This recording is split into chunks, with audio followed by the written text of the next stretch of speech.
Elas entram nas grutas e depois de 8 meses elas perdem os olhos. Isto é evolução? Não. Eu acredito que tudo o que está a acontecer nestes processos, o estímulo sobre os genes já não está a atuar e os genes que criam os olhos desligam-se. Portanto, não há nada novo, não há nada que tenha sido criado, só se desligou uma parte da máquina. Tenho aqui um cruzamento entre um leão e um tigre. É um ligre. Um cruzamento entre uma baleia e um golfinho. Um cavalo e uma zebra. Podemos brincar com os nomes. Uma zebra e um burro. E isto funciona nos mamíferos, como viram. Estes cruzamentos podem acontecer. O que acontece é que a descendência não é fértil. Nos peixes, eles são férteis. Nas plantas, nos insetos também são férteis a descendência. E é desta forma que se criam novas variedades, novas espécies. Por vezes eu posso juntar 2 cromossomas. Chama-se o processo de fusão. E tenho um cromossoma muito longo. Será que eu acrescentei alguma informação nova aqui? Sim ou não? Não. É a mesma informação numa combinação, uma configuração diferente. Se eu olho agora para este animal, é o maior antílope que existe no mundo. Reparem que tem riscas e tem 2 chifres. Este é um kudu, também tem riscas e tem o mesmo tipo de chifres. Este é o outro animal, também tem riscas, mais uma vez os chifres semelhantes. Este é o macho e aquela é a fêmea. São tão diferentes que diríamos que são 2 espécies diferentes. E mostra a quantidade de genes que tem de haver dentro deste animal. E tudo isto tem a ver com este mecanismo de fusão que eu vos mostrei. Isto é o bongo. Tem, mais uma vez, as riscas e os chifres. Outro animal, um dos antílopes mais pequenos que existem, tem as mesmas características, mais uma vez. Todos têm o mesmo tipo de fusão nos seus cromossomas. E se eu dissesse que tudo isto é apenas um grupo, uma espécie? As diferenças não são muito maiores do que entre o Chihuahua e o Grande Danois. E, portanto, em vez de todos estes animais terem de entrar na arca, quantos é que teriam de entrar na arca? Um par. Não, não é assim. Porque é um animal limpo. Aqui temos o lobo. O lobo tem 78 cromossomas. 78. Quando olhamos para todas as raposas e todos os cães selvagens, têm entre 36 e 78 cromossomas. Se eles tiverem 36 cromossomas, são cromossomas muito longos. Quando têm 78, são bastante pequenos. E se fazemos um mapeamento do seu código genético, são exatamente iguais. E o que acontece é que em alguns destes deu-se este processo de fusão. Nós sabemos que isto é uma raça apenas, os cães. É uma raça. E estes são cães selvagens. E são todos espécies diferentes. Será que a variedade do lado direito é maior do que do lado esquerdo?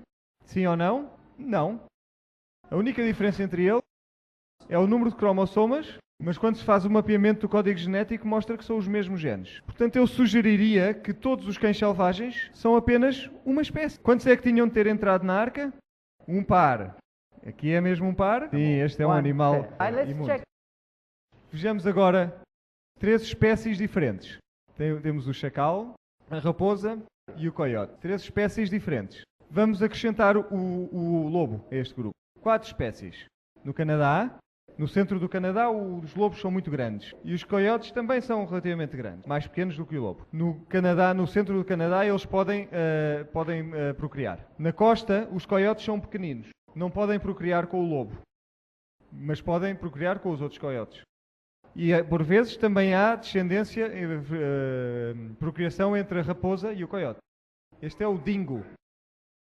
E este é um cão. Cão de guarda. Eu escolhi este cão porque é parecido com o dingo. Mas o dingo está à beira da extinção. É um grande problema na Austrália, todos estão preocupados porque o dingo está à beira da extinção. Sim. E por que será que o dingo está à beira da extinção? Porque ele pode procriar-se com o cão. Cientistas, reparem, se ele pode procriar com o cão, não será que ele é mesmo um cão? Mas porque ele vive na Austrália, não pode ser um cão, é lógico que tem de ser um dingo. E eu digo-vos que é um cão. Parece um cão. Há um ditado popular que diz: se algo parece com um pato, se algo é parecido com um pato, e caminha como se fosse um pato, e faz quack como fazem os patos, então é porque é um pato. Também temos este ditado cá em Portugal, não é? Temos também genes saltadores.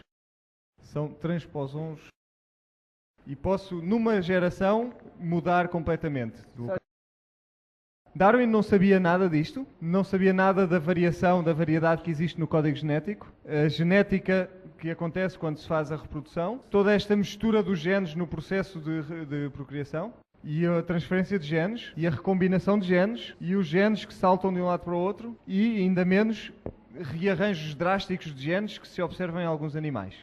E tudo isto tem de acontecer por acaso ou por desígnio. Portanto, armados com esta informação, nós podemos ser novos Darwins hoje. Chegamos a uma ilha e vemos toda esta variedade de animais que estão naquela ilha.